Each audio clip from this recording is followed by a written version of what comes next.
কথা বলার আশা করেছি। আল্লাহ যেন আমাকে বলবার, শুনবার, বুঝবার এবং আমল করবার তৌফিক আমাদের সবাইকে দান করেন। মুহতারাম হাজিরিন, আমরা আগে যেভাবে বসা ছিলাম সেই বসাটার চেয়ে এখনের বসাটা অনেক সুন্দর হয়েছে।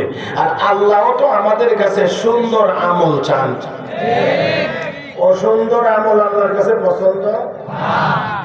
আল্লাহ বলেন আল্লাযী খালাকাল মাউতা ওয়াল হায়াতা লিয়াবলুয়াকুম আইয়ুকুম আহসানু আমালা।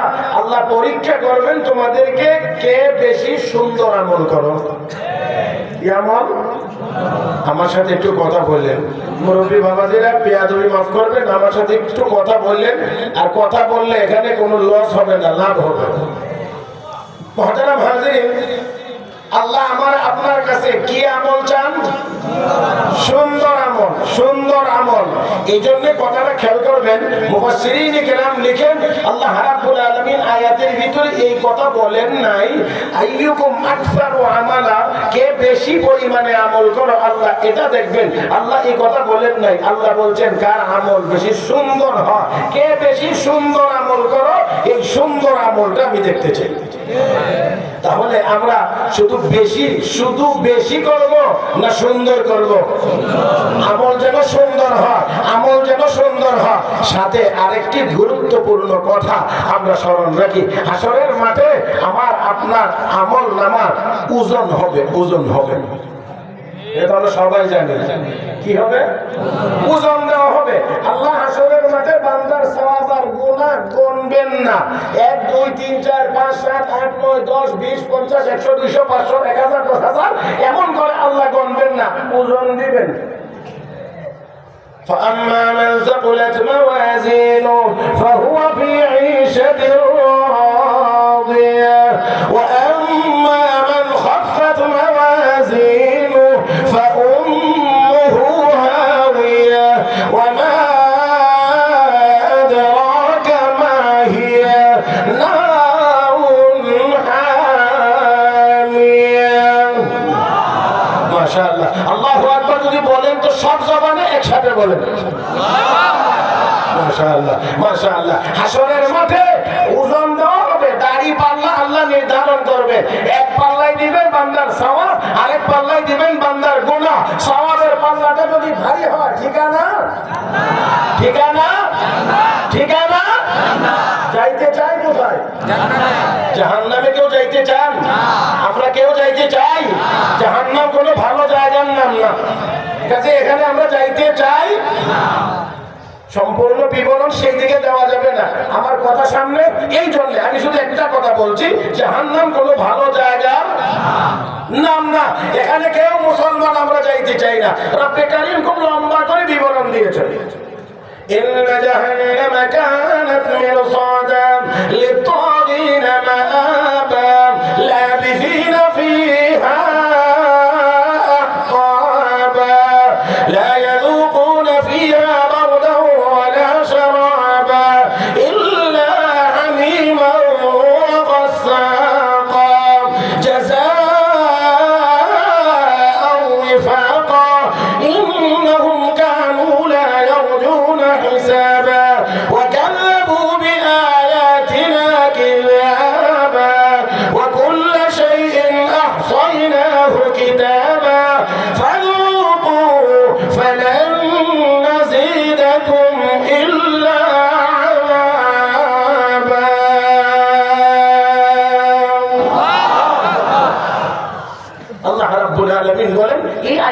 সবগুলো তরজমা না, শুধু আমি একটা জায়গা থেকে বলছি।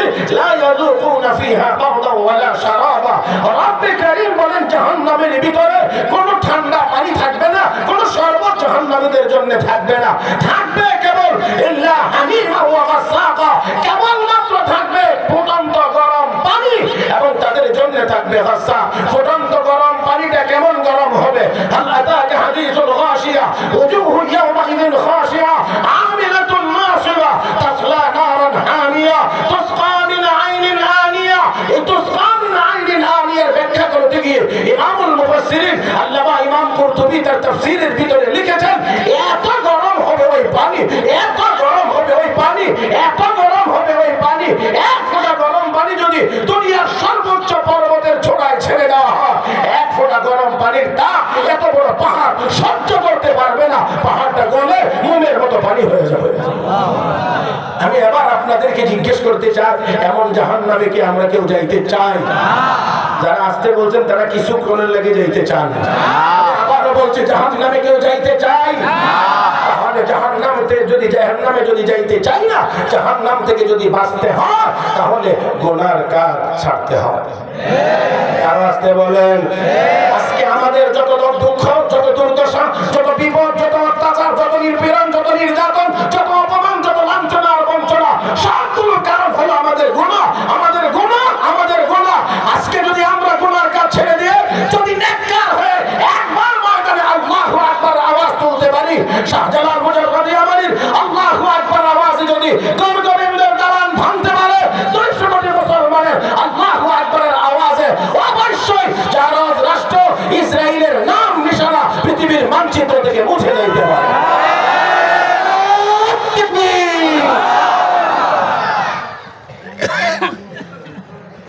মুহতারাম হাজিরিন, কষ্ট হবে না তো? আমার কথাগুলো বুঝতে অসুবিধা হয় না? আলহামদুলিল্লাহ। আমি খুব বেশি শুদ্ধ বাংলাও পারি না, আবার আপনারা আঞ্চলিক ভাষা তো পারবোই না, মানে মোটামুটি মিলে কোনো রকম বুঝে নেবেন আর কি। তারপরেও যতটুকু বলছি আশা করি অসুবিধা হয় নাই তো? আলহামদুলিল্লাহ, আলহামদুলিল্লাহ। মুহতারাম হাজিরিন, তো আসুন, জাহান্নাম কোনো ভালো জায়গার নাম না, আমরা সেখানে যাইতে হবে। কোথায় যাব? যাইতে চাই কোথায়? আল্লাহ রাব্বুল আলামিন বলেন, وسارعوا إلى مغفرة من ربكم وجنة عرضها السماوات والأرض أعدت للمتقين।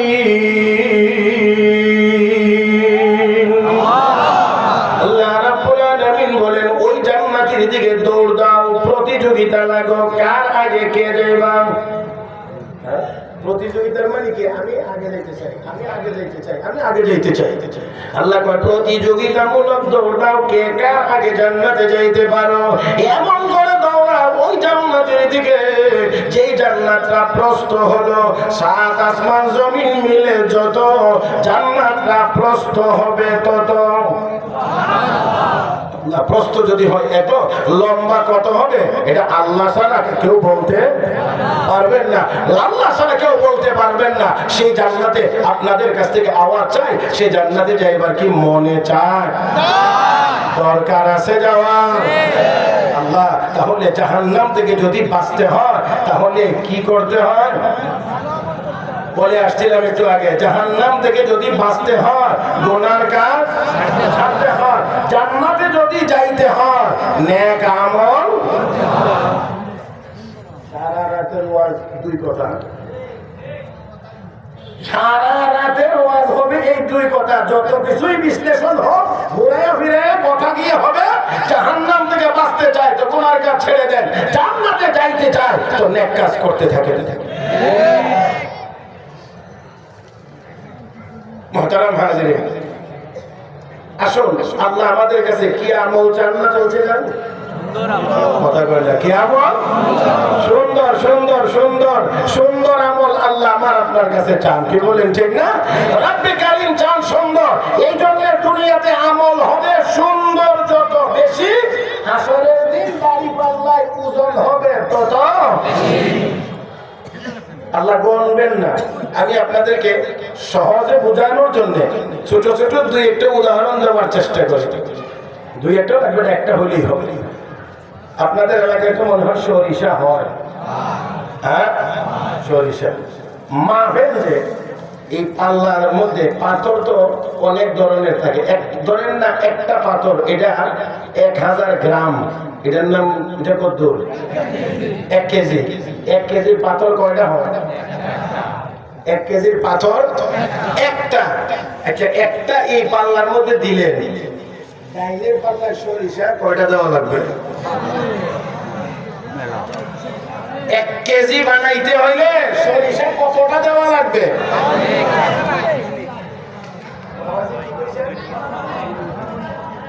বলে শেষ করা যাবে না। তো মুরব্বীর কথাটাই রেখা নেই। আপাতত মুরব্বী বলছেন যে গণে শেষ করা যাবে না। তাহলে সবগুলো মিলায়া, যা গনে শেষ করা যাবে না সবগুলো মিলায়া ওজন দিলে হবে, কিন্তু গমতে দিলে গনে শেষ করতে পারবেন না। সবটি মিলাইয়া যদ্দূর বামের পাল্লায়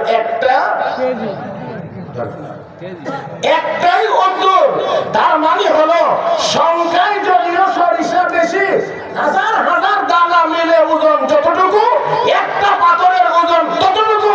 হাসরের ময়দানেও অনেকের আমল হবে অনেক বেশি কিন্তু ওজন হবে কম, অনেকের আমল হবে কম কিন্তু ওজন হবে বেশি। আমল হবে কম, ওজন হবে কোনটা দরকার? ওজন যেটা কম হয়। একটা বস্তার মধ্যে যদি তুলা বলেন কত বড় বোঝা দেখা যায়, কিন্তু পাল্লায় গিয়ে যদি মাপ দেন 10 কেজির বেশি হয় না, কথা কয় না? অথচ পাথর কিন্তু 10 কেজি ওজনের মাত্র একটা। আমার ভাইয়েরা, তাহলে আমরা দুনিয়ার জীবনে যার আমল যত বেশি সুন্দর হবে, হাসরের দিন তার আমলের ওজন তত বেশি হবে। আল্লাহ যেন আমাদেরকে বেশি পরিমাণে বেশি সুন্দর আমল করার তৌফিক দান করেন। এবারে আসেন, আমি আপনাদেরকে একটা কথা আজকে আমার এই সময়ের ভিতরে বলার চেষ্টা করব ইনশাআল্লাহ, যে আমল কিসের মাধ্যমে আমল সুন্দর হয়। যত গুণ আমলের ভিতরে থাকলে আমল সুন্দর হয়, এর মধ্যে একটা গুণের নাম হলো ইখলাস। যে ইখলাসের পরিমাণ থাকবে যত বেশি, আমল সুন্দর হবে তত বেশি, হাসরের দিন ওজন হবে তত বেশি। কি থাকলে ইখলাস মানে কি? ইখলাসের অর্থ হলো আমি যেই নেক আমলটা করছি, ছোট হোক আর বড় হোক, গোপনে হোক আর প্রকাশ্যে হোক, মানুষের সামনে হোক আর আড়ালে হোক, দিনের বেলা হোক আর রাতের বেলা হোক, আমার এই নেক আমলের উদ্দেশ্য একমাত্র আল্লাহকে সন্তুষ্ট করা। তার নাম আর কোনো উদ্দেশ্য নাই। এই জায়গাটা যার যত বেশি মজবুত, তার আমল হবে তত সুন্দর, তার আমল হবে হাসরের ময়দানে তত বেশি ওজনওয়ালা। আমার ভাইয়েরা, আমার বন্ধুরা, আমরা অনেক আমল করি কিন্তু আমাদের নিয়তের মধ্যে ভেজাল থেকে যায়। এটাকে ইখলাসের অন্য শব্দ হলো সহি নিয়ত। অন্য শব্দে এটার নাম সহি নিয়ত। আমার ভাইয়েরা, সাহাবায়ে কেরাম রিদওয়ানুল্লাহি তাআলা আলাইহিম আজমাইন, তাদের আমলের প্রশংসা রব্বে করিম কোরআন শরীফের ভিতরে করেছেন। মুহাম্মাদুর রাসূলুল্লাহ ওয়াল্লাযীনা মাআহু আশিদ্দাউ আলাল কুফফার রুহামাউ বাইনাহুম তারাহুম রুকআন সুজদা ইয়াবতাগুনা ফাদলান মিনাল্লাহি ওয়া রিদওয়ানা। সাহাবায়ে কেরামের গুণ বর্ণনা করতে গিয়ে আল্লাহ বলেন তারাহুম রুকআন সুজদা, হাবিব আপনি তাদেরকে দেখবেন তারা রুকু করে, সিজদা করে, তার মানে তারা নামাজি। আর এই নামাজ পড়ার মাধ্যমে তাদের উদ্দেশ্য হলো ইয়াবতাগুনা ফাদলান মিনাল্লাহি ওয়া রিদওয়ানা, তারা আল্লাহর নিয়ামত, আল্লাহর অনুগ্রহ এবং আল্লাহর সন্তুষ্টি কামনা করে। আওয়াজ করে বলুন মুসলমান, আমাদের নেক আমলের উদ্দেশ্য হবে একমাত্র কাকে সন্তুষ্ট করা? একমাত্র আল্লাহ। যদি এই জায়গাটা যত বেশি মজবুত হবে, আমল ওজন বলা হবে, তবে একটা কথা মনে রাখবেন, আল্লাহ কষ্ট হইতেছে কিনা জানি, একটা কথা খুব স্মরণ রাখবেন, নেক আমল আল্লাহর জন্য যত বেশি হবে, সেই আমল যদি একেবারে রাতের অন্ধকারেও হয়, রাতের অন্ধকারেও যদি সেই নেক আমল হয় আল্লাহর সন্তুষ্টির জন্য, তাহলে এই নেক আমল গোপন থাকবে না, কোনো না কোনো ভাবে আল্লাহ মানুষের সামনে প্রকাশ করে তাকে ইজ্জতওয়ালা, সম্মানওয়ালা, দামি আল্লাহ বানায় দেবেন।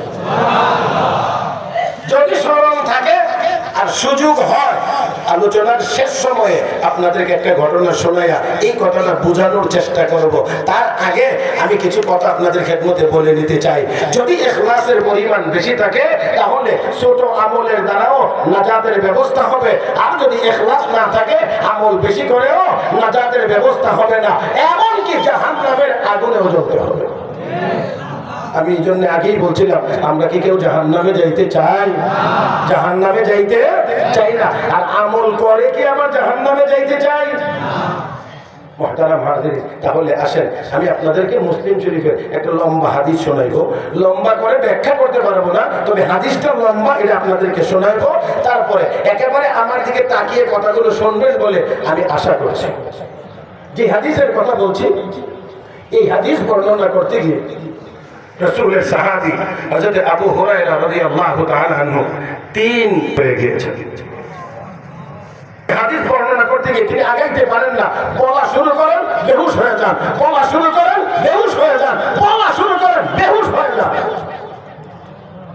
কিন্তু আমাদের সেই অনুভূতি জাগ্রত নাও হতে পারে। عن ابي هريره رضي الله تعالى عنه قال قال رسول الله صلى الله عليه وسلم إن أول الناس يقضى عليه يوم القيامة رجل استشهد فأتي به فعرفه نعمه فعرفا قال فما عملت فيها قال قاتلت فيك حتى استشهدت قال كذبت ولكنك قاتلت لأن يقال هو جريء فقد قيل ثم أمر به فسحب على وجهه حتى ألقي في النار ورجل تعلم العلم وعلمه وقرأ القرآن فأتي به فعرفه نعمه فعرفا قال فما عملت فيها قال تعلمت العلم وعلمته وقرأت فيك القرآن قال كذبت ولكنك تعلمت العلم ليقال هو عالم وقرأت القرآن ليقال ثم أمر به فسحب على وجهه حتى ألقي في النار ورجل وسع الله عليه وأعطاه من أصناف المال كله فأتي به فعرفه نعمه فعرفا قال فما عملت فيها قال ما تركت من سبيل تحب أن ينفق فيها إلا أنفقت فيها لك قال كذبت ولكنك فعلت ليقال هو جواد فقد قيل ثم أمر به فسحب على وجهه ثم ألقي في النار أو كما قال عليه الصلاة والسلام الله نبي বলেন উম্মত হাশরের ময়দানে আল্লাহ রাব্বুল আলামিন যখন সর্বপ্রথম বিচারকের আসনে বসবেন, বিশ্বাস হয়নি না হয় না? ওই মুসলমান আর একটু মহব্বতে বলেন, হয়নি না হয় না? আমার আপনার ওই আদালতে যাওয়া লাগবে নি না লাগবে না? আল্লাহ রাব্বুল আলামিন বলেন কাইফা তাকফুরুনা বিল্লাহি ওয়া কুনতুম আমওয়াতান ফাআহইয়াকুম সুম্মা ইউমীতুকুম সুম্মা ইউহয়ীকুম সুম্মা ইলাইহি তুরজাউন ওয়াত্তাকু ইয়াওমান তুরজাউন ফীহি ইলাল্লাহ ثم توفى كل نفس ما كسبت وهم لا يظلمون الذين إذا أصابتهم مصيبة قالوا إنا لله وإنا إليه راجعون وما لي لا أعبد الذي فطرني وما لي لا أعبد الذي فطرني وإليه ترجعون সবগুলো আয়াতের ভিতরে আল্লাহ শুধু এই কথাই বলছেন, আমার কাছে ফিরে আসতে হবে, আমার কাছে ফিরে আনা হবে, আমার কাছে তোমাকে ফিরে আসতে হবে। বাঁচার কোনো ব্যবস্থা? আওয়াজ করে বলেন, বাঁচার কোনো ব্যবস্থা? মরণের হাত থেকে বাঁচতে পারবো না। আর মরণের পর্যন্তই শেষ না, মরার পরে আবার চিন্তা করা হবে, চিন্তা করা পর্যন্তই শেষ না, রব্বুল কারীম তার দরবারে হাজির করবে। সেই দিকেও আমার বড় কথা না। আর আয়াত বেশি বেশি তেলাওয়াত আর তরজমা না, আমি আপনাদেরকে শুধু ওই যে আল্লাহ রাব্বুল আলামিনের আদালতে আল্লাহর দরবারে হাজির হওয়া লাগবে, এতটুকু কথা সব শুধুমাত্র এই মুহূর্তে বোঝানোর জন্য আমি বলছি। আল্লাহর আদালতে হাজির হওয়া লাগবে নাকি লাগবে না? লাগবে, লাগবে। ক্ষমতাবান যদি হয় তাহলে লাগবে না, ধনী হইলে লাগবে না, এ মুসলমান বড় চেয়ারের মালিক হলে লাগবে না। আল্লাহ রাব্বুল আলামিন ওই দিন হুঙ্কার দিয়ে বলবেন, লিমানিল মুলকুল ইয়াউম, আজকের দিনের রাজত্ব কার? সাহস করে বলে ফেলছেন আল্লাহ, জুসে বলে ফেলছেন, হাসরের মাঠ তখন নীরব হয়ে যাবে, নিস্তব্ধ হয়ে যাবে, কোনো আওয়াজ আসবে না, থরথর করে কাঁপবে। আমার আল্লাহর রাগ আর গোসা দেখে ওই দিন কেউ জবাব দেওয়ার সাহস করবে না। আমার আল্লাহ নিজেই জবাব দিয়ে বলবেন, লিল্লাহিল ওয়াহিদুল কাহ্হার, একমাত্র মহাপরাক্রমশালী আমি আল্লাহর রাজত্ব আজকে।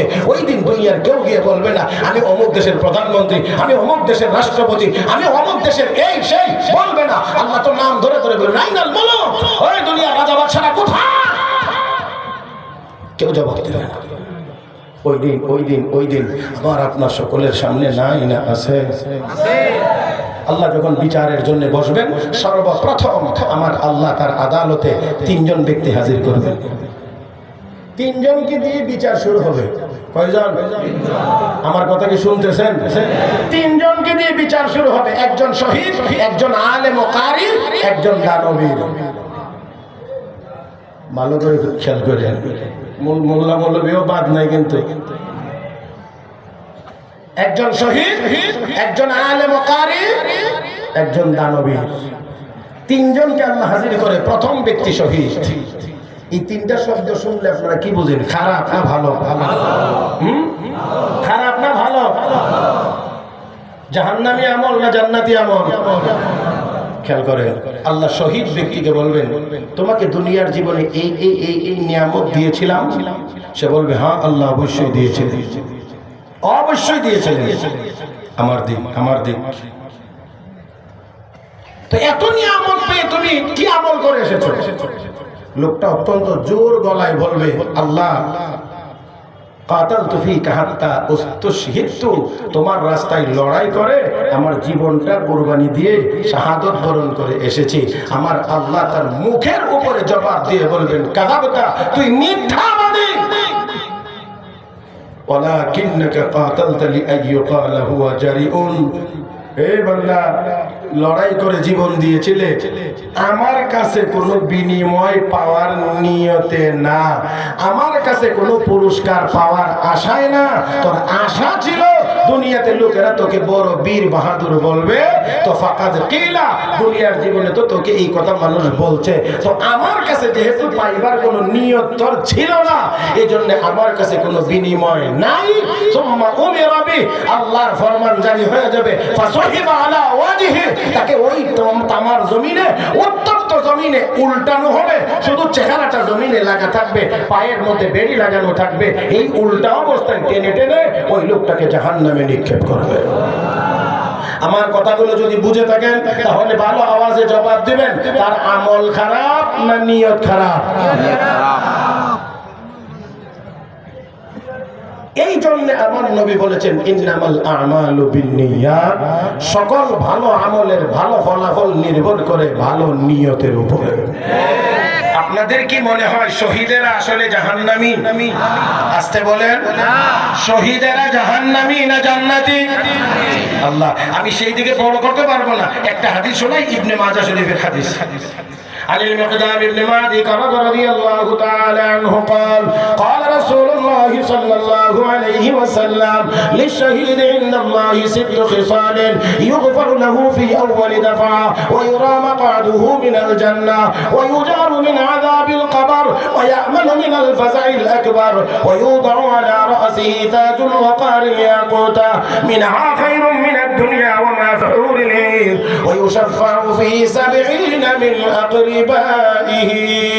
আল্লাহ নবী বলেন, উম্মত, একজন শহীদের জন্য, নির্ভেজাল খাঁটি শহীদের জন্য পুরস্কার।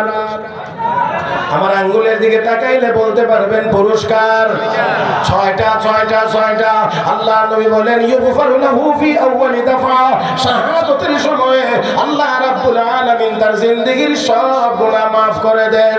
শুধুমাত্র maaf করে দেন তা না, আমার আপনার নবী বলেন, উম্মত, ওই শহীদ ব্যক্তির শাহাদাতের সময়ে জান্নাতের নমুনা আমার আল্লাহ ফেরেশতার মাধ্যমে তার চোখের সামনে হাজির করে দেন। আর একটু মহব্বতে সুবহানাল্লাহ গান। আমার ভাইরা দেখে দেখে দেখে দেখে দেখে দেখে শাহাদাত বরণ করে।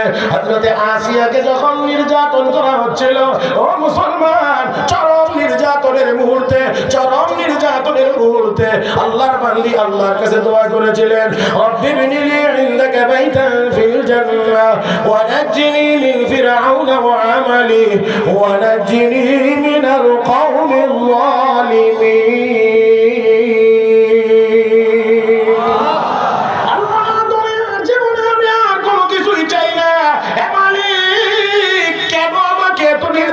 করা হচ্ছে কেন, আমি এত নির্যাতিত মালিক তোমার জানার বাকি নাই, দুনিয়ার জীবনে কিছু চাই না। রব্বির নিলি ইনদাকা বাইতান ফিল জান্নাহ, হে মালিক জান্নাতে একটা ঘর আমার জন্য তোমার কাছে বানায় দাও। আল্লাহু আকবার। আর একটু মহব্বতে বল আল্লাহু আকবার। রব্বির নিলি ইনদাকা বাইতান ফিল জান্নাহ, আল্লাহ জান্নাতের ভিতরে তোমার কাছে একটা ঘর বানায় দাও। আমার আল্লাহ ডাক দিয়ে জিবরাইল, এমন কঠিন মুহূর্তে আমার বান্দি আমার কাছে আর কিছু চায় না, আমার কাছে জান্নাতে ঘর চায়, শুধু দিলেই তো হলো না রে বান্দা। জিবরাইল আমার বান্দির চোখের সামনে জান্নাতের চিত্রটা হাজির করে দাও। ও মুসলমান, শহীদের জন্য 1 নাম্বার পুরস্কার তার জিন্দেগীর সব গুনাহ মাফ, জান্নাতের নমুনা তার চোখের সামনে হাজির করে দেওয়া হয়। 2 নাম্বার পুরস্কার তার কবরের আযাব মাফ। আস্তে আস্তে করে কবরের আযাব মাফ। 3 নাম্বার হাসরের ময়দানের ভয়াবহ অবস্থা মাফ। 4 নাম্বার পুরস্কার আল্লাহ রাব্বুল আলামিন চকচকে ইয়াকুত পাথরের মুকুট তার মাথায় পরিধান করাবেন। আমার নবী বলেন, একটা ইয়াকুত পাথরের দাম দুনিয়া এবং দুনিয়াতে যা আছে সবকিছুর চাইতে বেশি।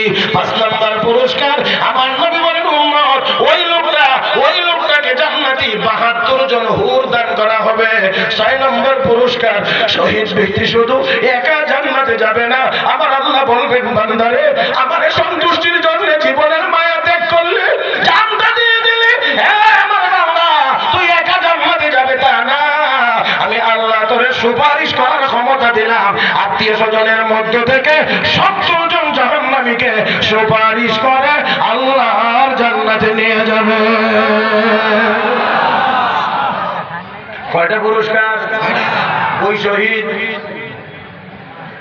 একটু আগে যে শুনছিলেন, ওই লোকের ঠিকানা, ওই লোকের ঠিকানা শহীদের 70 জন নিয়ে যায়, আর এই শহীদ জাহান্নামে যায়।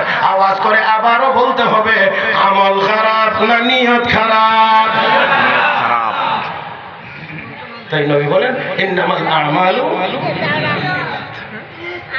আসেন সময় ঘড়ির কাঁটা আমার আগে দৌড়ায়, আমি এটার সাথে কোলাইতে পারি না, বিধায় আমাকে একটু পিছনেই থাকতে হয়, আবার বেশি গ্যাপ যেন না হয়। এই জন্য কথা সংক্ষেপে সামনে আগায়। 1 নম্বর ব্যক্তি শহীদ। কয়জন দিয়ে বিচার শুরু হবে? মাশাআল্লাহ, স্মরণ আছে তাহলে? হ্যাঁ, কয়জন দিয়ে শুরু? এখন একটু স্মরণ রাখার চেষ্টা করেন। আগ্রাত তো এখন মেমোরি খালি আছে, আরো বড় বড় উলামা একরাম এসে যখন আরো বেশি বেশি বয়ান করবে, তখন কিন্তু আমার মেমোরি একটু ফুল হয়ে গেলে সব কিন্তু থাকবে না কিছু। এই জন্য আগে একটু ভালো করে সেভ করে রাখেন। হ্যাঁ, আমি ছোট মানুষ, এই জন্য শুরু দিয়ে আমি আপনাদের খেদমতে কিছু কথা রেখে যাই। 2 নম্বর ব্যক্তি আলেম ও কারি। কে কে? হ্যাঁ বলেন কে? আমরা যারা মনে করি আর কি আমরা আলেম, অথবা আপনারা বলেন আমরা আলেম। ক্ষমা সুন্দর দৃষ্টিতে মাফ করে দেবেন। ওইটা আমরা মনে করি আমরা আলেম, আর না হয় আপনারা মনে করেন আমরা আলেম। এই আলেম এবং কারি আল্লাহ। 2 নম্বর, এই মাওলানা সাহেব কারি সাহেবকে ডাকবেন, ডেকে বলবেন, দুনিয়াতে এই নিয়ামত দিয়েছিলাম? বলে, হ্যাঁ আল্লাহ দিয়েছে। তো এত নিয়ামত পাইয়া আমার জন্য কি আমল করে আসছো? কি জোর গলায় বলবেন? 3টা কথা বলবেন। কয়টা? 3টা। উনি 3টা কথা বলবেন। তাআল্লামতুল ইলম, আল্লাহ ইলম শিখছি, ওয়া আল্লামতুহু, ইলম শিখাইছি, ওয়া ক্বারাতু ফীকাল কুরআন, আল্লাহ তোমার জন্য কুরআন তেলাওয়াত করছি। কয়টা? 3টা। খারাপ আমল? আস্তে করে, খারাপ আমল? ইলম শিখছি, ইলম শিখাইছি, তেলাওয়াত করছি। 3টার জন্য যদি ফজিলতের আলোচনা করতে হয়, ইলম শিখার ফজিলত, শিখানোর ফজিলত, কোরআন তেলাওয়াতের ফজিলত, অন্তত আধা ঘন্টা করে বললেও 3 ঘন্টা 1.5 ঘন্টা দরকার। তো আমি এই 1.5 ঘন্টাকে এতটুকু পর্যন্ত তো নেওয়ার কোনো সুযোগই যেহেতু নাই, সেই জন্য আমি আপনাদেরকে শুধুমাত্র এতটুকু বলছি, আমার নবী বলছেন গ্রহ অন্যান্য ছোট ছোট তারকাগুলো যা আমরা চাঁদ না উঠলে দেখি, এই তারকাগুলোর চাইতে চাঁদের পরিপূর্ণ চাঁদটা যেমন যত সুন্দর যত ফজিলত, বিশ্ব নবী বলেন সাধারণ ইবাদত গুজার মানুষের চাইতে আলেমের তেমন ফজিলত। না মানে আপনারা বুঝে আসে না, তো অনার জন্য আসতে বলছেন আর কি, বুঝে আসে নাই না? মুহতারাম হাজিরিন, মুহতারাম হাজিরিন, তাহলে আরেকটু বলি, নবী বলেন কাফাদলি আলা আদনাকুম, তোমাদের মধ্যে একজন সাধারণ মানুষের চাইতে আমি নবীর মর্যাদা যত বেশি, সাধারণ মানুষের চাইতে আলেমের মর্যাদা তত বেশি। এবারে তালিবুল ইলমরা রাস্তা দিয়ে হাঁটলে নূরের ফেরেশতারা তাদের ডানা তাদের পায়ের নিচে বিছায়া দিয়ে সম্মান জানায়। না সুবহানাল্লাহ, আসতে কয় না সুবহানাল্লাহ। খালি দেখবেন কোন মন্ত্রী রে আর কোন দেশে গেছে কি সম্মান দিছে, লাল গালিচা সংবর্ধনা দিছে, কি দিছে, রাস্তার মধ্যে একটু লাল কার্পেট দিছে। এই ওদূরের কারণে এটা লাল গালিচা সংবর্ধনা, এই সেই অমুক তমুক এটা ওটা, আরে বাবা রে বাবা কত কিছু। আর নূরের ফেরেশতারা তালিবুল ইলমদের পায়ের নিচে তাদের ডানা বিছায়া সম্মান করে। সুবহানাল্লাহ। ওয়া ইন্নাল মালাইকাতা লা তাদাউ আজনিহাতাহা রিদান লিতালিবিল ইলম, তালিবুল ইলমের সন্তুষ্টির জন্য ডানা বিছায়া দেয় সমস্ত মাখলুকাত, হাত্তাল হিতানু ফি জাওফিল মা, বিশ্ব নবী বলেন সমুদ্রের তলদেশের মাছ তালিবুল ইলমের জন্য আল্লাহর কাছে গুনাহ মাফের দোয়া করে। সুবহানাল্লাহ। আমরা মানুষ হয়ে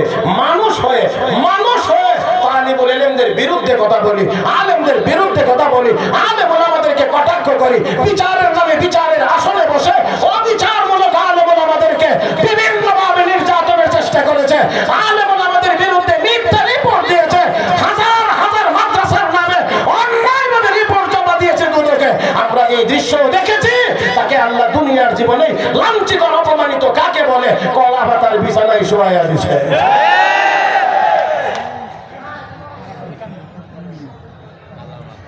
নাম বলার দরকার নেই, আর নাম কোনো বরকতি নাম না, যেটা উচ্চারণ করলে বরকত হবে, এটা হযরত মাওলানা আকরাম আলী সাহেব না। আল্লাহ আমাদের সবাইকে সহি বুঝদান করুন। তো যাক, তালিবুল ইলমের ফজিলত, ইলম শিখানোর ফজিলত, আবার কোরআনের তেলাওয়াতের ফজিলত। ফজিলতের কাম কয়টা করছে, আমল কয়টা? মাওলানা সাহেব কারি সাহেব খুব জোর গলায় বলবে, কথা বুঝলেন, যেমন আমি জোরে বলতেছি, এমন জোর গলায় বলবো আল্লাহ ইলম শিখছি, ইলম শিখাইছি, কোরআন শরীফ পড়ছি, আল্লাহ তারও একেবারে নাকে মুখে মারবেন, কাযাবতা, তুইও মিথ্যাবাদী, তুইও মিথ্যাবাদী। ওয়ালাকিন্নাকা তাআল্লামতাল ইলমা লিয়ুকালা হুয়া আলিম, ইলম শিখছিলে আর শিখাইছিলে, লোকেরা বলবে বড় মাওলানা সাহেব, বড় বক্তা, বড় মুফাসসির কোরআন, বড় শাইখুল হাদিস। এই নিয়তে ইলম শিখছিলে শিখাইছিলে, কোরআন পড়ছিলে, লোকেরা বলবে ও মারহাবা, কি চমৎকার তেলাওয়াত করে, কি সুন্দর তেলাওয়াত, কত বড় মানের কারি, আন্তর্জাতিক মানের কারি। এই জাতীয় টাইটেল আর উপাধি পাওয়ার জন্যই তুই কোরআনের তেলাওয়াত করেছিলে। ফাকাদ কিলা, দুনিয়াতে কারি সাহেব বলছে, বক্তা সাহেব বলছে, শাইখুল হাদিস বলছে, মুহাদ্দিস বলছে, মুফতি বলছে, যা চাইছিলে দুনিয়াতে পাইছো। আমার কাছে যেহেতু চাওয়া পাওয়ার কিছুই ছিল না, এই জন্য আল্লাহ রাব্বুল আলামিনের পক্ষ থেকে তার ব্যাপারেও এবার ফরমান জারি হবে, তাকেও উল্টানো হবে, চেহারাটা জমিনে লেগে থাকবে, পায়ের মধ্যে বেরি লাগানো থাকবে, ফেরেশতারা টেনে টেনে জাহান্নামে নিক্ষেপ করবে। একটু মেহেরবানি করে এবার একটু আওয়াজ করে বলবেন, আমল খারাপ, আমল খারাপ, কি খারাপ? তাই আমার নবী বলেন ইন্নামাল আ'মালু আর এই নিয়ত যত বেশি সহি হবে, ইখলাস যত বেশি হবে, আল্লাহ বলেন আমল তত সুন্দর হবে, আর যত সুন্দর হবে হাসরের মাঠে আমল তত। আমি না আগেই বলছি, কথাগুলো গনে গনে রাখবেন, মুখ ঠোঁটে ঠোঁটে রাখতে হবে। যত বেশি সুন্দর হবে হাসরের দিন তত বেশি ওজন হবে, তত বেশি ওজন হবে, আর সওয়াবের পাল্লা ওজন হইলেই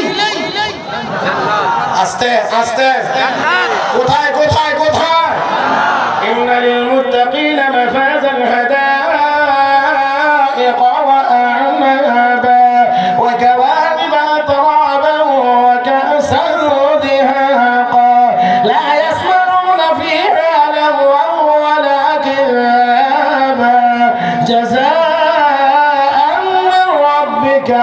عطاء حسابا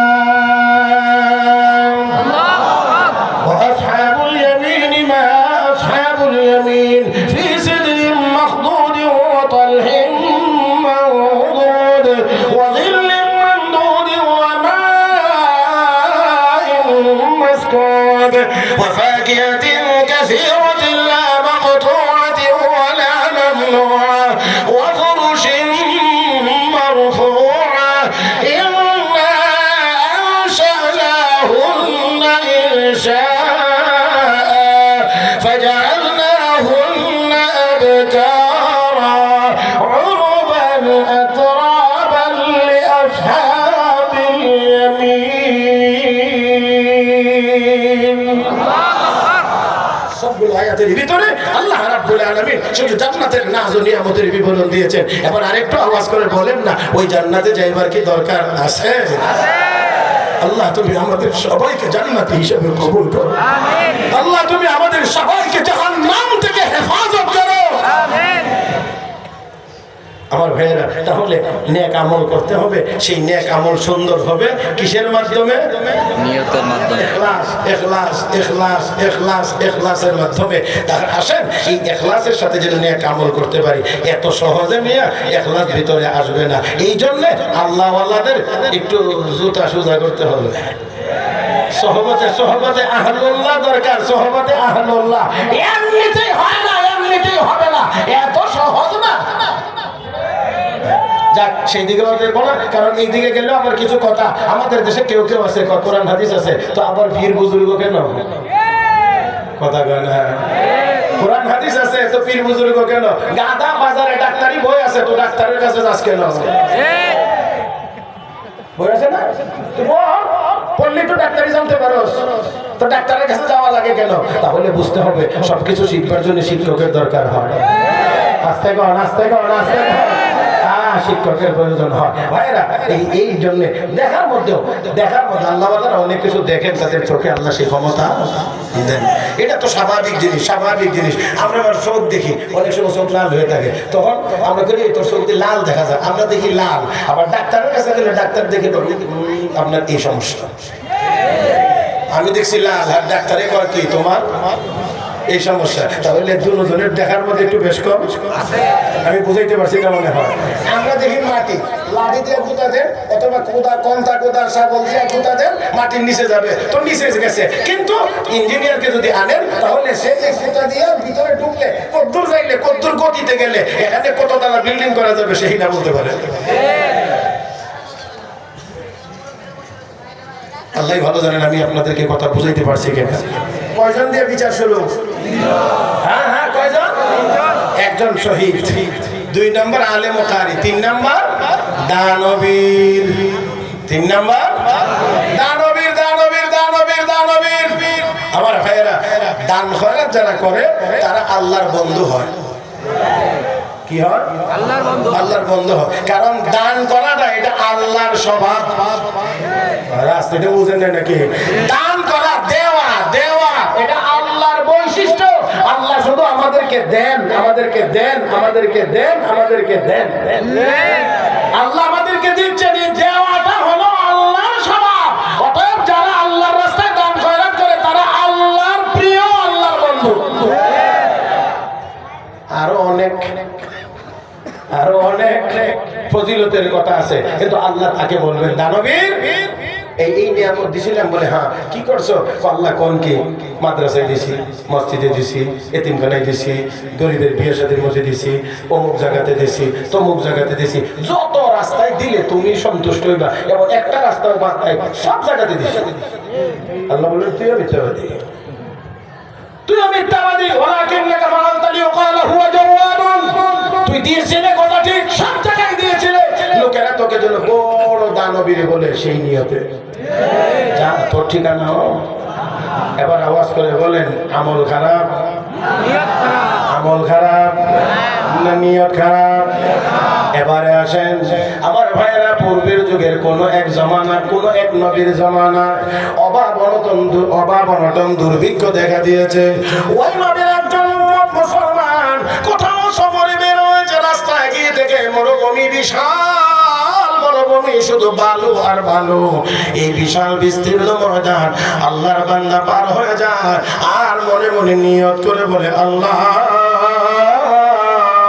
তুমি যদি আমাকে এই বিশাল ময়দান ভর্তি বালুগুলো আটা বানায় আমাকে দিয়ে দিতা ও মালিক, তাহলে আমি রুটি বানাইয়া এই দেশের অভাবী মানুষদেরকে খাওয়াইতাম।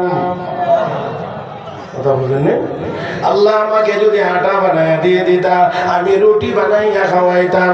রব্বে কারীম দিলেন, পয়গম্বর জানায়া দাও আপনার এই উম্মত, আমার এই বান্দা এই পরিমাণ আটা পাইয়া রুটি বানাইয়া খাওয়াইলে যত সওয়াব হইতো, তার নিয়তের কারণে আমি আল্লাহ তার আমল নামায় সেই পরিমাণ সওয়াব দান করলাম।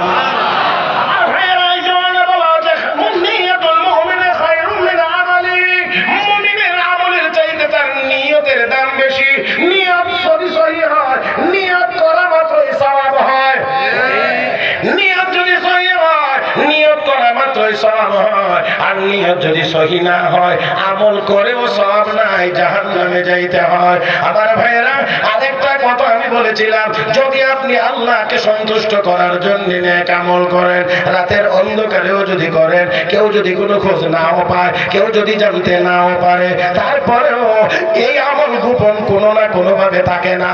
আল্লাহ রাব্বুল আলামিন প্রকাশ করে দেন মানুষের সামনে, আল্লাহ তাকে দামি বানায়া দেন। আমার ভাইয়েরা, এই কথাটাই বলছিলাম। আপনারা অবশ্যই জানেন হযরত খাজা মাইনুদ্দিন চিশতি আজমিরি রাহমাতুল্লাহি আলাইহি, ওনার খলিফা হযরত খাজা কুতুবউদ্দিন বখতিয়ার কাকি রাহমাতুল্লাহি আলাইহি, মস্ত বড় আল্লাহর ওলি, এত বড় আল্লাহর ওলি হযরত খাজা মাইনুদ্দিন চিশতি আজমিরি রাহমাতুল্লাহি আলাইহি, ওনাকে খেলাফত দিয়েছেন। উনি এত বড় আল্লাহর ওলি হয়েছেন। ও মুসলমান, ইন্তেকালের সময়ে তিনি বলে গিয়েছেন, আমার জানাজা যিনি পড়াইবেন,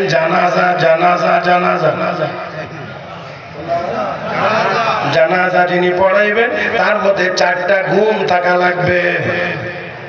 4টা গুণ যার মধ্যে থাকবে উনি আমার জানাজা পড়াইবেন।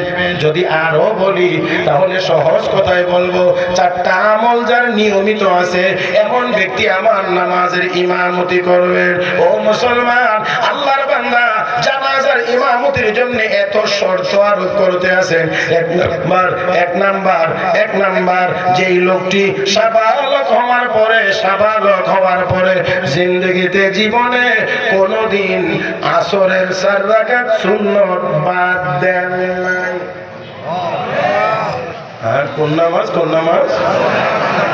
আল্লাহ আস্তে কোন দেখি আসরের 4 রাকাত সুন্নত।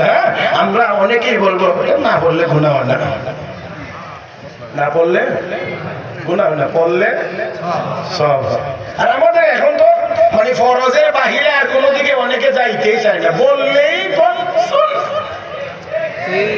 বুঝেন না, পরে তো না আরো তাচ্ছিল্য করে। অনেকে আছে নামাজ পড়তে যায় মাথায় টুপিটা দিবে, এটাও সম্ভব হয় না, আর বলে কি টুপি ছাড়া কি নামাজ হয় না, টুপি ছাড়া নামাজ হয় না।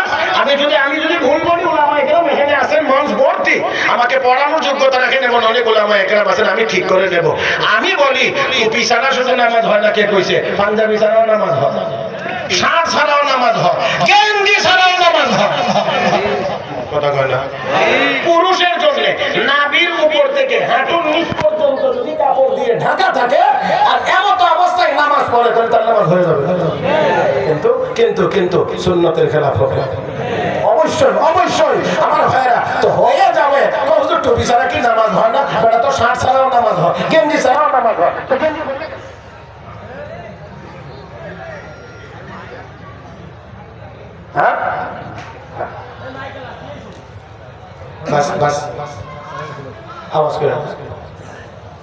আমি আপনাদের পক্ষ থেকে যেটা বলা লাগে বলবো।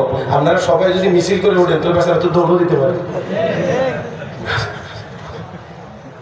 আমার দিক তো বলছিলাম মাথায় টুপিটা দেওয়ানো অথচ এটা আমার নবী সবসময় ব্যবহার করতেন, সবসময় ব্যবহার করতেন, সবসময় ব্যবহার করতেন। এই মুসলমান, নবীর উম্মত দাবি করো, নামাজ পড়তে গিয়েও টুপি ছাড়া যাও, আবার তো টুপি ছাড়া নামাজ হয় না। তাচ্ছিল্য করার কোনো সুযোগ নাই। আমি আপনাদেরকে একটা কথা বলি, আপনারা অনেক বড় বড় অনুষ্ঠানে খাবারের আয়োজন করেন না, রান্নার আয়োজন, বাবুর্চি মনে করেন ঢাকা থেকে নিয়ে আসছেন, একেবারে হাই কোয়ালিটির বাবুর্চি, একেবারে দেশি গরুর গোশত সহ আরো যা যা দরকার সবই দিচ্ছেন। যার বাবুর্চি যে তালিকা দিছে, এই তালিকার মধ্যে যত মশলা ছিল সব মশলা দিচ্ছেন, একটু বাদ রাখেন নাই, সব দিচ্ছেন। কিন্তু রান্না করতে গিয়ে ছোট্ট একটা জিনিস লবণ দিছে না। এদিকে তার মনে আমার এই কথাটা বুঝছে না, বড় জিনিসটা দিছে না, ছোটটা দিছে না, কথাটা বড়টা দিছে না, ছোটটা, ছোটটা তো খাইতে গিয়ে বসলে তো আর এই কথা কেউ বলে না, ছোটটা দিছে না, অসুবিধা নাই। গিয়া মুখে দিয়ে তুমি কথা কয় না, কি দিছে না, কি দিছে না, বেটা না দান, এত কিছু দেওয়ার পরে ছোট্ট একটু লবণ না দেওয়ার কারণে হুম করে যদি উঠো আসলের ময়দানেও সাথী হাজির হবে। আমার নবীর সুন্নাত যদি থাকে না, আমার আল্লাহ তোরটা কবুল হয়েছে না।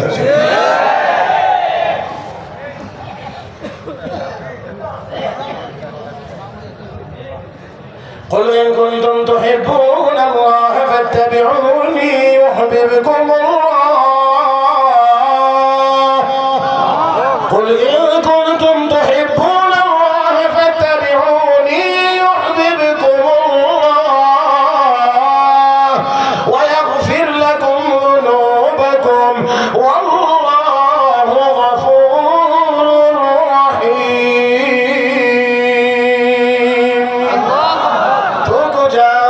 सुन्नत अहमद को जा बा मोहम्मद कई बुमद निस्बत तोरा खिलाफे पैगंबर कैसे रह गुज़ीर के हर जज्बे मंजिल नखाहद रसीद। पैगंबरेर सुन्नतेर खिलाफ करे কখনোই গন্তব্যে পৌঁছা যায় না। আরো আস্তে বললেন, আরো আস্তে বলেন। ভাইরা, আমার নবীর সুন্নতের অনুসরণ ব্যতীত দুনিয়ার কোনো মানুষ সফল হতে পারে না, কোনদিন পারবে। আল্লাহ যেন আমাদেরকে সুন্নতের উপরে আমল করার তৌফিক দান করুন। আসলে বলছিলাম, এক নম্বর 4 রাকাত সুন্নত কোনদিন, 2 নম্বর সাবালক হওয়ার পরে কোনদিন তার তাকবীরে উলা ছোটে নাই। হ্যাঁ কি নাই, কি নাকি জামাতের কথা বলছে? জামাত আর তাকবীরে উলার মধ্যে একটু বেশ কম আছে। তাকবীরে উলা পাইতে হলে কেরাত শুরু হওয়ার আগে জামাতে শরীক হতে হয়, হ্যাঁ নাকি? কেরাত শুরু হওয়ার আগে জামাতে শরীক হইতে পারলে তাকবীরে উলা পাওয়া গেছে। কিন্তু 1 রাকাতও যদি কেউ পায় তাহলে সে জামাত পাইবে। দুইটার মধ্যে বেশ কম আছে। তাকবীরে উলা, তাকবীরে উলা। আরে ভাই, এত এত এত সোজা না, এত সোজা না। ফকিহুন নফসি ওয়াল ইরশাদ হযরত আব্বাস মাওলানা রশিদ আহমদ গঙ্গুহি রাহমাতুল্লাহি আলাইহি একদিন নামাজ শেষে মসজিদ থেকে বের হয়ে এসে আল্লাহ করে কাঁদতে শুরু করছে। তো সবাই মনে করছে আমলের কোনো ত্রুটির কারণেই হযরত হয়তো কাঁদতেছেন। এই জন্য হযরত কোথাও তো আমরা কোনো ত্রুটি দেখি না, নামাজও তো জামাতের সাথে আদায় করলেন। হযরত কাঁদলেন আর বললেন, আরে ভাই, নামাজ তো হয়েছে, জামাতও হয়েছে ঠিক, কিন্তু 22 বছরের ভিতরে আমার কোনোদিন তাকবীরে উলা ছোটে নাই, আজকে চলছে। 22 বছরের ভিতরে তাকবীরে উলা কোনোদিন ছোটে নাই, এই জন্য আজকে ছুটছে। এত এই আমলটা এত পাবন্দি করলাম, আজকে ছুটে গেল, এই জন্য মায়া লাগতেছে, আল্লাহর দরবারে কাঁদতেছে। আর আমরা 22 বছর নামাজই করি না, 40 বছর নামাজই করি না, তারপরে সার দোকানে বসে বলি অনেকে কি তো মোল্লারা দেশটারে শেষ করে দিয়েছে, আমরা আগে দেশ থেকে মজা কেমনে যাইবেন? জিগাইলাম কেমনে যাইবেন? কখন আপনারা অনেক কিছু জানেন তো, হিসাব টিসাব দিয়ে যাইতে সময় লাগবো, আমরা কিছু জানি না, এই জন্য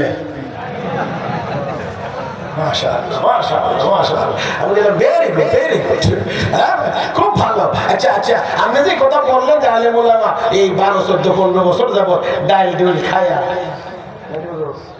বলতেছি না তো, হ্যাঁ, ডাইল আলুর ভর্তা খায়া 12, 13, 14, 15 বছর লেখাপড়া করিয়া এলেম কালাম শিক্ষা এত বড় কবিরা গুনাহ করলো। এত বড় কবিরা গুনাহ ওনারা করলেন যে ওনারা ব্যস্ত পড়ে যাবেন। আর আপনি কোনোদিন মাদ্রাসার বারান্দা তো গেলেন না, আলিফ বাতাসও ভালো করে শিখলেন না, আপনি আগে ব্যস্ত চলে যাবেন। আচ্ছা নেন, আমি আপনার একটু একটা কথা জিজ্ঞেস করি, আল্লাহ যদি আপনারে জিজ্ঞাসা, মৌলবীরা তো জিজ্ঞাসা তুই এলেম শিখছিলে, আমল করছিলে, কদ্দুর না করছিলে জিজ্ঞাসা, ঠিক আছে, কিন্তু আপনারে যদি আল্লাহ জিজ্ঞাসা তুই এলেম কেন শিখছিলে না? তালাবুল ইলমি ফারিয়াদাতুন আলা কুল্লি মুসলিম, সবার জন্য তো দিনের উপরে চলার জন্য যতটুকু এলেম লাগে এতটুকু অর্জন করা, এতটুকু অর্জন করা। আল্লাহ যদি জিজ্ঞাসা তুই এলেম শিখলেন না কেন? আপনি যেমনি বলতেছেন বুঝা যায় আপনি শ্বশুর বাড়ি, হ্যাঁ, রাস্তা দিয়ে হাইটে গেলে সালাসালি দৌড়াই আসবে, দুলা ভাই আসে, এত সহজ না। আল্লাহ আমাদের সবাইকে বুঝার তৌফিক দান করুন। আর একটু আওয়াজ করে বলুন আমিন। কি বলছিলাম মনে আছে আপনাদের? তাকবীরে ওলা ছোট নাই। 3 নাম্বার, যে লোকটি সাবালক হওয়ার পরে কোনো দিন তাহাজ্জুদ কাজা হয় না। সহজ সহজ শর্ত না, এরকম ঈমান আমরা সবাই। আমার ভাইয়েরা, 4 নাম্বারটা হলো যেই ব্যক্তি সাবালক হওয়ার পরে কোনোদিন ইচ্ছাকৃত ভাবে কোনো বেগানা মহিলার দিকে তাকান না। এমন 4 গুণওয়ালা ব্যক্তি আমার জানাজার ইমামতি করবে। এখন বলেন, আপনাদের বোয়ালমারিয়ার সালতা, ফরিদপুরে, সারা বাংলাদেশে ইমাম খুব সহজ। আমার ভাইয়েরা, ইমামতির জন্য কেউ আসে না, কেউ দাঁড়ায় না, কেউ সামনে যায় না, সারাদিন চলে যাচ্ছে লাশ নিয়ে অপেক্ষা। আসরের নামাজের পরে এক আল্লাহর বান্দা এসে হাজির, ডাক দিয়ে গো কাতার সোজা করেন, জানাজা হবে। সবাই নড়ে চড়ে বসেছে। আপনার মধ্যে কি সেই 4 গুণ আসেনি? উনি আবার জবাব দিয়ে বলেন, আছে বলেই তো ইমামতির জন্য দাঁড়াইছি। এই গুণগুলো আছে বলেই তো ইমামতির জন্য দাঁড়াইছি। আমার ভাইয়েরা জানাজা পড়াইলেন, ইমামতি করলেন তদানীন্তন ভারতের শাসক সুলতান শামসুদ্দিন আলতামাস রহমাতুল্লাহি আলাইহি। আমার ভাইয়েরা, এই 4 গুণে গুণান্বিত একজন শাসক, উনি জানাজার নামাজ পড়াইলেন। নামাজ শেষ করার পরে, জানাজা শেষ করার পরে এবার হযরত খাজা কুতুবউদ্দিন বখতিয়ার কাকি রহমাতুল্লাহি আলাইহির লাশের সামনে আরো কাছাকাছি গিয়ে এবার ওই লাশকে লক্ষ্য করে বলতে আছেন, ও আল্লাহর বান্দা, এতদিন পর্যন্ত আমি এই গুণে গুণান্বিত ছিলাম, দুনিয়ার কেউ জানতেন না, একমাত্র আল্লাহ জানতেন। এই 4 গুণে আমি গুণান্বিত ছিলাম, দুনিয়ার কেউ জানতো না, একমাত্র আমার আল্লাহ জানতেন। আজকে জানাজার জন্য এত শর্ত আরোপ করে যাওয়ার কারণে আমার এই নেক আমলের সন্ধান মানুষকে দিতে হয়েছে, এই সংবাদ মানুষের সামনে প্রকাশ করতে হয়েছে, শুধুমাত্র এই জানাজার শর্ত লাগায়া দেওয়ার কারণে। ইমাম আসতেছে না, জানাজা তো হওয়া লাগবে। ও মুসলমান, তাহলে এবার দেখেন, এত বড় বড় গুণে গুণান্বিত, এত বড় বড় আমল তাদের, কিন্তু দুনিয়ার কেউ জানেন না, একমাত্র কে জানেন? তবে যতই উনি নিজেকে লুকায় রাখেন, কেউ জানে না, কাউকে জানতে দেয় না। এজন্য আল্লাহ রাব্বুল আলামিন আল্লাহর আরেক প্রিয় বান্দার জবান দিয়া এই শর্তগুলো উচ্চারণ করাইয়া জগতের মানুষের সামনে তার এই নেক আমলের সংবাদ আল্লাহ প্রকাশ করে দিয়েছে। আল্লাহ রাব্বুল আলামিন ব্যবস্থা করেছেন, মুহতারাম হাজিরিন, ব্যবস্থা আমার আল্লাহ করে দিয়েছেন যে এই বান্দার আমল একেবারে এত গোপনে, এত গোপনে, এই জন্য রব্বে কারীম, রব্বে কারীম এমনি করে আল্লাহ রাব্বুল আলামিন প্রকাশ করে তাকে সম্মানিত করে দিয়েছেন। আমার ভাইয়েরা, তাই আসুন বলতে চাই, আল্লাহ আমার আপনার কাছে কি আমল চান? বলেন, বেশি আমল না সুন্দর আমল? তাবারাকাল্লাযী বিয়াদিহিল মুলক ওয়া হুয়া আলা কুল্লি শাইইন কাদির আল্লাযী খালাকাল মাউতা ওয়াল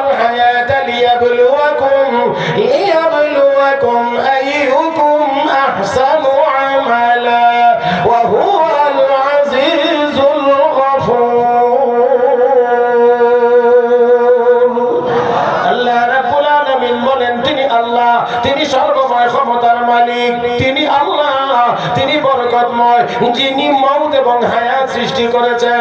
কেন কেন? লিয়াবলুয়াকুম, আল্লাহ তোমাদেরকে পরীক্ষা করবেন, যাচাই করবেন। আইয়ুকুম আহসানু আমালা, কে বেশি সুন্দর আমল করতে পারো, কে বেশি সুন্দর আমল করো। ও মুসলমান, আমল সুন্দর হওয়া চাই, বেশি হওয়া জরুরি না।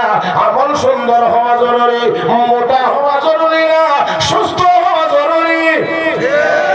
মোটা হওয়া জরুরি না, সুস্থ হওয়া জরুরি। আমল বেশি হওয়া জরুরি না, সুন্দর হওয়া জরুরি। ও মুসলমান, এই জন্য সুন্দর হবে ইখলাসের মাধ্যমে। এই জন্য লক্ষ্য করে দেখুন, লক্ষ্য করে দেখুন, আল্লাহ নবী রাহমাতুল আলামিনের সাহাবী বলেন, ইয়া রাসূলুল্লাহ, ইয়া হাবিবাল্লাহ, নবী গো যখন নফল নামাজে দাঁড়ায়, এমন সময়ে এমন জায়গা থেকে দাঁড়ানোর চেষ্টা করি যেখানে গিয়ে দাঁড়াইলে, যেখানে গিয়ে নামাজ পড়লে কেউ যেন আমাকে দেখতে না পায়। কিন্তু নামাজ চলাকালীন সময় গিয়ে আমাকে কেউ দেখে ফেলে, এটা কি রিয়া হবে কিনা? কারণ আমি তো ইচ্ছা করে দেখাই না, আমি নামাজ পড়তেছি চলাকালীন সময়ের ভিতরে। এমন সময়ে যদি গিয়ে কেউ দেখে ফেলে, আমার নবী না রে সাহাবী, না না, এটা রিয়া হবে না, লোক দেখানো হবে না। তিলকা আজিলু বুশরাল মুমিন, এটা হলো ঈমানদারের জন্য নগদ পুরস্কার। এটা ঈমানদারের নগদ পুরস্কার। নগদ পুরস্কার মানে নেককার যারা হবে, আল্লাহ তাদেরকে সমস্ত মাখলুকাতের সামনে দামি বানায়া দিবেন। এটা হলো নগদ পুরস্কার। আল্লাহ রাব্বুল আলামিন বলেন, মান আমিলা সালিহান ফালিনাফসি ওয়া মান আসাআ ফাআলাইহা ওয়া মা রাব্বুকা বিযাল্লামিল লিল আবিদ। আল্লাহ রাব্বুল আলামিন বলেন, যে ব্যক্তি নেক আমল করবে তার নিজের উপকার হবে। কি উপকার হবে? এক নাম্বার, যারা নেককার হয়, আল্লাহ রাব্বুল আলামিন তাদেরকে সমস্ত মাখলুকাত, শুধু মানুষ না, সমস্ত মাখলুকাতের সামনে আল্লাহ তাকে দামি বানায়া দেন।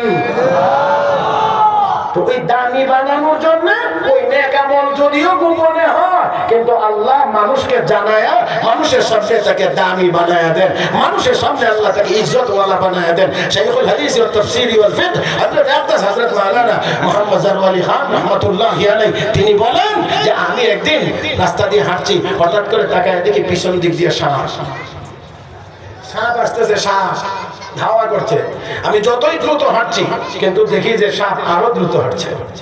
দোয়া কালাম পড়ছি, সূরা পড়তেছি, কিন্তু আসতেছে। এক পর্যায়ে আমি আবার সাপের দিকে ঘুরে দাঁড়াইলাম, আরো কিছু দোয়া কালাম পড়ে এবার মাটিতে লাঠিতে একটা দাগ দিলাম, রেখে দিলাম আর বললাম, তিলকা হুদুদুল্লাহ ফালা তাতাদুহা। তিলকা হুদুদুল্লাহ, আল্লাহর দেওয়া সীমানা, এটা অতিক্রম করবা না। বুঝেন নাই? তিনি বলেন, সাপ আসছে ঠিক, কিন্তু এই যে দাগ দিছি, এই দাগের বাহিরে দাগ অতিক্রম করে আর আমার দিকে আগায় নাই। দাগ অতিক্রম করে আমার দিকে আগায় নাই। ও মুসলমান, তাহলে দেখেন না, তাহলে দেখেন না একটু আল্লাহ কি ব্যবস্থা করেন। ছোট্ট আরেকটা কথা বলেই আজকের আলোচনা শেষ করতে চাই। মুহতারাম হাজিরিন, জি কথা বললে সমস্যা নাই, এটা আমিও বুঝি, কিন্তু লাইট নিবেন,